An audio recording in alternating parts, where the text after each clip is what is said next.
es la opinión de Javier Martínez Reyes, doctor en Derecho, claro? Él es integrante del Instituto de Investigaciones Jurídicas de la UNAM, experto en temas constitucionales. Le agradezco mucho a Javier Martínez Reyes, al doctor Martínez Reyes, como siempre, su buena disposición para tratar de interpretar lo que ahora estamos comentando con usted en voz alta. Javier, bienvenido, ¿cómo te va? Muy buenas noches. Hola, ¿qué tal, Pepe? Como siempre, un gustazo. Gracias, muchas gracias. Bueno, hemos dado un contexto de antecedente de lo que sucedió justamente ayer. ¿Por qué determina la Corte no ir al fondo del estudio de la constitucionalidad de la reforma judicial? Mira, yo te diría, ahí hubo dos decisiones fundamentales, ¿no? La primera es que la Corte tenía que definir si las acciones de inconstitucionalidad son una vía adecuada para impugnar reformas a la Constitución. La propia Constitución, Pepe, dice que el objeto de estas acciones es plantear la contradicción entre una norma de carácter general y la propia Constitución. Hubo 7 integrantes de la Corte que llegaron a una conclusión que a mí me parece absolutamente defendible, y es que unas normas que se derivan de la reforma constitucional, pues sí pueden considerarse normas generales, ¿no? Por decirlo de otra manera, Pepe, pues no hay norma más general que la Constitución misma. La votación, sin embargo, fue 7 contra 4. El ministro Pérez Dayán dijo: yo he votado así en el pasado y así sigo votando. Es en ese sentido una posición pues que parece congruente, Pepe, pero al mismo tiempo creo que es muy contradictoria, porque el propio Pérez Dayán dice en su intervención que la culpa de todo esto lo tienen los consejeros electorales y los magistrados electorales, porque avalaron la sobrerepresentación con la cual Morena y aliados tuvieron la mayoría calificada y aprobaron esta reforma. El pequeño detalle, Pepe, es que el ministro Pérez Dayán critica los malos criterios ajenos y no se hace cargo de los propios. Y es que precisamente en el tema de la sobrerepresentación, lo que se pedía, Pepe, es cambiar un criterio que ya tenía varios años, pero que había permitido un verdadero fraude a la Constitución, que ya vimos, ¿no? Con el 54% de los votos se quedaron prácticamente con el 73% de la Cámara. Pérez Dayán critica que no hayan cambiado de criterio, pero él se niega a cambiar un criterio propio que, de nueva cuenta, lo que supondrá en términos prácticos es el fin de los contrapesos judiciales en México. ¿Por qué? Porque Morena y aliados, a golpe de reformas constitucionales, van a poder establecer lo que quieran y no habrá en principio ninguna manera de impugnarlo, ¿no? Déjame preguntarte, por favor, Javier, ¿tú cómo consideras a Alberto Pérez Dayán, el ministro de la Corte, quien se estimaba podría ser parte de los 8 que votaran a favor de no declarar procedente, pues, parte de la reforma al Poder Judicial? ¿A qué lo atribuyes? ¿Cómo lo ubicas a él? Porque ha habido mucha circulación, incluso hasta en las redes sociales lo tachan de traidor, de Judas, de el Yunes del Poder Judicial, etcétera.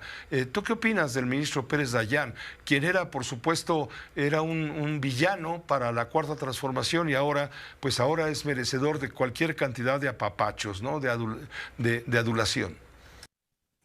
No, a ver, yo te diría, o sea, a ver, Pepe, yo creo que es respetable que el ministro Pérez Dayán haya sostenido esa posición, pero claramente no la comparto. O sea, es decir, los tribunales constitucionales, Pepe, no están ancladas a las malas decisiones. De hecho, es una muy mala idea que los tribunales no cambien sus interpretaciones cuando las circunstancias del caso lo demandan. Hace muchos años, Pepe, cuando estos temas se discutían, la verdad es que mucha gente decía: no, hombre, pero ¿cuándo se van a aprobar reformas que sean abiertamente violatorias de los derechos humanos, ¿no? Hoy en día se dice: no, hombre, pero es que no pasa nada, ¿no? Cuando se pone el ejemplo, oigan, ¿y qué pasa si mañana se establece la pena de muerte? La Corte no va a poder hacer nada. Y hay quien dice: pero es que eso nunca va a suceder. Perdón, Pepe, pero ya tenemos en la Constitución una enorme cantidad de figuras que violan derechos humanos. Ahí está la prisión preventiva oficiosa, ahí está el arraigo, ya están los jueces sin rostro que se acaban de incorporar en esta última reforma y que la Corte Interamericana ya ha dicho con todas sus letras que son violatorias de derechos. Y si uno dice, pero ¿quién va a estar proponiendo aberraciones, por ejemplo, como la pena de muerte? Pues habría que recordar que el Partido Verde, que es precisamente uno de los aliados legislativos de Morena, durante muchísimos años hizo campaña con ese tipo de propuestas, ¿no? Y por si eso no fuera suficiente, tenemos sobre la mesa, Pepe, de manera pública, el expresidente López Obrador el 5 de febrero lo presentó, un paquete de iniciativas que son verdaderamente una bomba para la democracia constitucional. Ahí está la reforma judicial que ya se aprobó, ahí está la desaparición de los órganos autónomos, ahí está una propuesta de reforma electoral profundamente regresiva, ahí está la reforma en materia de militarización. Y lo que va a suceder gracias a este criterio que avaló el ministro Pérez Dayán es que ahora Morena y aliados por lo menos los siguientes 3 años van a poder aprobar lo que sea, lo más abiertamente violatorio de derechos y la Corte no va a poder hacer absolutamente nada. Entonces, mira, yo creo que es de sabios reconocer los errores. Yo creo que las malas decisiones previas no justifican que se tomen malas decisiones en el presente o en el futuro. Yo reconozco, así como en su momento reconocí a la ministra Janine Otárola, que dijo, este criterio que hemos sostenido sobre la sobre representación es profundamente nocivo y tenemos que cambiarlo. Pues el día de ayer hubo varios ministros que reconocieron que se equivocaron en el pasado, ¿no? El ministro el ministro Pardo, la ministra Piña, ¿no? Es decir, el ministro Aguilar, o sea, un buen número de juzgadores que antes habían sido mucho más cerrados en su interpretación de la Constitución, hoy reconocieron que ameritaba una nueva reflexión y lo dijeron abiertamente y dieron buenos argumentos. El ministro Pérez Dayán dijo, pues yo no cambio de criterio, pero sí critico al tribunal y al INE por no cambiar de criterio. Bueno, a mí me parece que eso es profundamente contradictorio. Y ni hablar, creo que desgraciadamente el ministro Pérez Dayán, que es un juzgador además de carrera, pues pasará a la historia como uno de los votos más importantes y que permitieron precisamente que no se limitara a algunos de los efectos más nocivos de esta Pero mal llamada reforma judicial. ahora, en los hechos, al no prosperar pues este proyecto que ponía en entredicho justamente en parte la reforma al Poder Judicial, se evita una crisis constitucional. ¿Estabas de acuerdo? Porque si se hubiera aprobado, se hubiera arrinconado a la presidencia de la República, a la presidenta Sheinbaum, de tener que omitir, desacatar o bien escuchar el fallo y profundizando esta crisis constitucional. La podría haber acatado y arriesgaba su posición frente a los duros de su propio partido. No sé, es un dilema. Incluso eso lo comenta el periódico The New York Times el día de hoy. Yo creo que al revés, Pepe. El proyecto de González Alcántara Carrancá era la salida de la crisis constitucional. ¿Por qué estamos en una crisis constitucional? Porque nunca antes en la historia democrática de México, Pepe, habíamos visto al Ejecutivo y al Legislativo, al INE, al Consejo de la Judicatura, desacatando resoluciones judiciales que son obligatorias. Se han dictado decenas de suspensiones en amparos que no se han cumplido.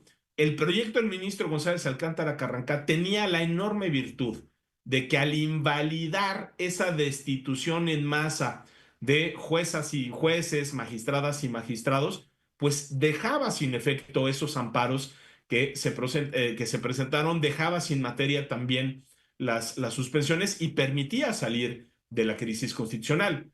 Hoy seguimos en esa crisis. Ahí siguen los amparos, ahí siguen las suspensiones. Es decir, la Corte solo no invalidó la reforma, pero tampoco le dio un aval a la reforma. La reforma puede seguir siendo y será impugnada, ¿no? Todavía a través de amparos, de acciones de inconstitucionalidad, a través de las consultas. Entonces, creo que lejos de resolver el problema, lo que hizo la Corte fue ahondar en esta crisis constitucional y ahondar en una situación, Pepe, ya muy peligrosa, donde lo que estamos viendo es que las decisiones judiciales no se cumplen y son las propias autoridades las que dicen que si van a cumplir o no van a cumplir.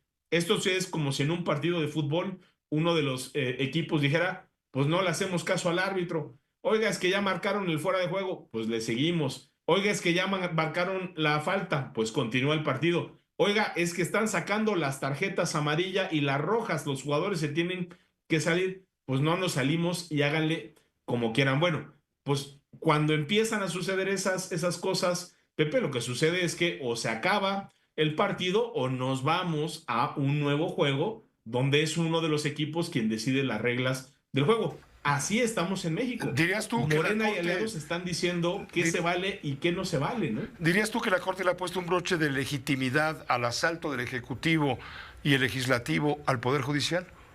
No, porque no legitimó la reforma. Es decir, la Corte no entró a decir esto es constitucional. Lo único que hizo fue no entrar a esa discusión. Entonces, no hay un pronunciamiento de la Corte ni para validar ni para invalidar. La reforma que se aprobó puede y seguramente seguirá siendo controvertida a través, como te decía, de los amparos, las controversias, incluso las consultas de la propia Corte. Entonces, lejos de resolver el problema, lo único que está haciendo esta decisión es prolongar el conflicto a lo largo del tiempo, generar, yo creo que lo que va a pasar es que vamos a ver entonces ahora sentencias que se dicten en amparos que declaren inconstitucional o inconvencional partes de la reforma. Lo más probable es que sigan los desacatos y en esa medida pues seguiremos en esa crisis constitucional que nos pone en una dirección muy clara, Pepe, ¿no? Esta situación nos está llevando a un estado de cosas donde se están debilitando los límites al poder, se están debilitando los contrapesos y la división de poderes, y cuando los límites al poder y la independencia judicial se debilitan, transitamos a un régimen más autoritario. Esa es la dirección en la cual nos encontramos en este momento. Te agradezco mucho. Un mal día, ¿no? Un mal día para México, para la constitucionalidad, para las leyes. Es un día triste, un martes negro para México en ese sentido. Mañana lo que va a ocurrir es la votación de forma. Ya de hecho está dado. Fueron 7 horas de discusión, o no sé cuánto, un pliego bastante gordo, 300 y tantas páginas. No dio tiempo de hacer la votación, pero ya sabemos cómo viene la votación. Va a terminar 7-4 probablemente. Y ya no habrá nada que hacer. ¿Ves futuro a las impugnaciones de los trabajadores del Poder Judicial que anunciaron que van a presentar ante instancias internacionales? Te pregunto por último. Sí, mira, yo creo que sí, o sea, digamos, de que la Corte Interamericana nos va a condenar, Pepe, yo te lo firmo y te lo garantizo. O sea, es decir, esta es una reforma que claramente viola los pilares de la independencia, viola la inamovilidad en el cargo. Uno no puede andar destituyendo a jueces y jueces arbitrariamente, y esta reforma destituye a todas las personas juzgadoras a nivel federal y abre la puerta para que lo mismo suceda a nivel local. Establece un procedimiento que es un auténtico chiste, ¿no? El 8 de promedio en la Constitución, las 5 cartas de los vecinos, caray, pues eso es no solo una burla, sino un debilitamiento de esas garantías que deberíamos de tener para tener personas capaces, competentes, independientes. Lo único que hay que decir es que esta condena va a tomar mucho tiempo, es decir, estos casos ante la Comisión y luego la Corte Interamericana llevan mucho tiempo. Creo que esa condena va a tardar. Y luego hay un enorme problema también sobre cómo hacer valer, cómo hacer cumplir esas determinaciones de la Corte Interamericana. Creo que con lo que terminaremos es con una condena pues que claramente nos costará en términos de reputación, que mandará otra señal pues muy mala a todos, a la sociedad mexicana, a los inversionistas nacionales y extranjeros, porque de nueva cuenta pues estamos transitando a un modelo donde, pues cuando un acto de autoridad es arbitrario y hay una sentencia judicial que dice, oiga, suspéndase esto, revóquese esta determinación, son las propias autoridades las que dicen si cumplen o no cumplen. Bueno, pues eso es gravísimo en términos de Estado de Derecho. Hacia allá estamos transitando, pero claramente estamos transitando un régimen donde lo que vale no es el derecho, sino la fuerza, el poder político, que es el que va a determinar qué vale y qué no se vale. Entonces, yo creo que los trabajadores eventualmente triunfarán, saldrán venturosos en estas impugnaciones, pues son impugnaciones en el ámbito internacional que van a tomar muchísimo tiempo, ¿no? Pues muchas gracias Javier, doctor Javier Martínez, gracias por permitirnos esta reflexión a través de Grupo Fórmula, como siempre. Al contrario, Pepe, un gustazo, te mando un abrazo muy fuerte. Igualmente el gustazo es nuestro Javier Martín Reyes, del Instituto de Jurídicas de la Universidad Nacional Autónoma de México.